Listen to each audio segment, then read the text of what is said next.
Your Excellency the President, Excellencies, heads of state and government, ladies and gentlemen, Mr. President, Sisi, thank you for convening us and for a timely theme, delivering for people and the planet.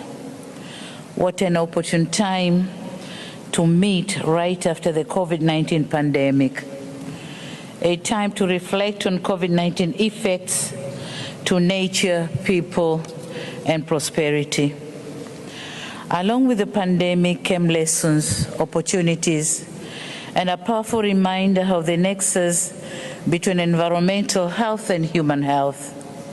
A reminder to build back better and sustainably by retracking our footprints towards green transition. Our yesterday's inaction should not be our today's excuse, because science has unfolded the scale of this planetary crisis in its effects to vulnerable communities and our course of action. The COVID-19 lockdowns gave us a stepping stone towards the right path. This green path is sustainable through transformed and modernized industry and infrastructure, accelerated economic diversification and competitiveness, and strengthened resilience. Excellencies, science has shown a direct correlation between human prosperity and environmental prosperity. Nature-based economy can be our reality if only we have a shared vision and leverage opportunities that deliver real and structural changes. We are in Sharm el-Sheikh, a city in a continent whose economy relies explicitly on natural resources, a continent where millions of its vulnerable communities are grappling with poor public health, greenhouse gas emissions, and loss of livelihoods due to severe climatic effects. Delays on concrete actions to address loss and damage leaves us with no choice but to realign our meager financial resources to build a climate-resilient economy that ensures survival of the bigger segment of our population that depends on agriculture for livelihood, and to save the looming decline of our gross national product, of which agriculture accounts for a greater share. On another hand, inaction means risking our development agenda and prosperity.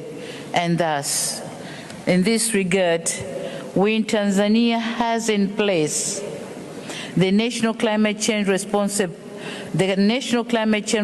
Strategy and the National Determined Contributions, which set targets of reducing greenhouse gases emissions economy-wide between 30 to 35% by 2030.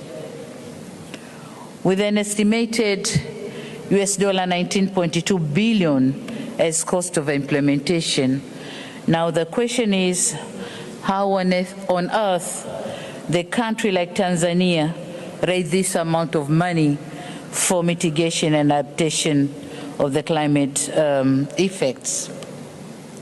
Nevertheless, showing the political will, Tanzania is continuing to construct and expand rapid transport networks that are expected to reduce more than 900 million tons of carbon generated each year. We are also determined to increase the use of renewable energy sources from 60% in 2015 to 80% in 2025. Tanzania also is committed to preserve 48 million hectares of forest, and this is about 55% of the total land area of the country.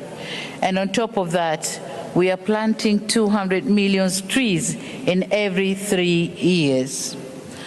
All we are asking here is for an alignment of global carbon prices to help generate resources from these carbon sinks.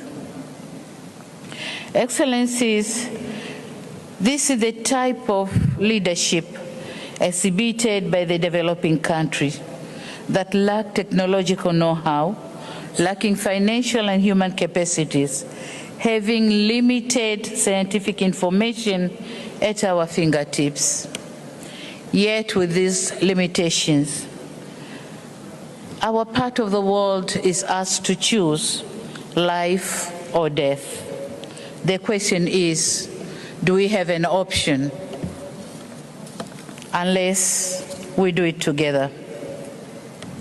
And in this regard, we urge developed countries, especially the G20, to fulfill their commitments.